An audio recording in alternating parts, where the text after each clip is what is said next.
YouTube ఛానళ్ల మీద రేవంత్ రెడ్డి వ్యాఖ్యలను తీవ్రంగా ఖండిస్తా ఉన్నాం. ఈ యూట్యూబ్లను అడ్డం పెట్టుకునే అడ్డమైన వ్యాఖ్యలు చేసి అబద్దాలను గ్లోబల్స్ ను కూడా ప్రచారం అవాస్తవాలను వాస్తవాలుగా చెప్పే ప్రయత్నం చేసి ఆయన అధికారంలోకి వచ్చాడు.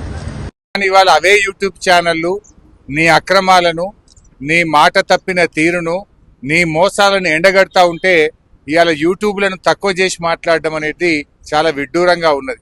అంటే రేవంత్ రెడ్డి తనకు అవసరమైతే ఒక తీరు, తన పని తీరగానే ఇంకొక తీరుగా ఉన్నది.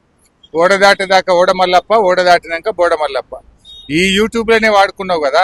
ఈ యూట్యూబ్లను నమ్ముకొనే నువ్వు మరి గత ప్రభుత్వం మీద ఆరోపణలు చేసి, గత ప్రభుత్వం మీద ఉన్నవి లేనట్టు, లేని ఉన్నట్టు చెప్పి, అబద్ధాలు చెప్పి నువ్వు అధికారంలోకి వచ్చినావు కదా.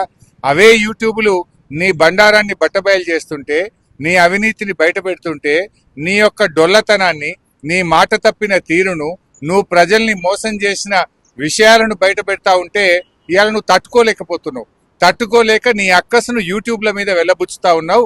ఇవాళ ప్రజలకు అర్థమైపోయింది, ఇవే యూట్యూబ్ ఛానల్ బిడ్డ నిన్ను గద్దెదించడానికి రాష్ట్రంలోని యూట్యూబ్ ఛానళ్ళన్నీ ఒక్కటైతాయి, నీ బండారాన్ని బయట పెడతారు.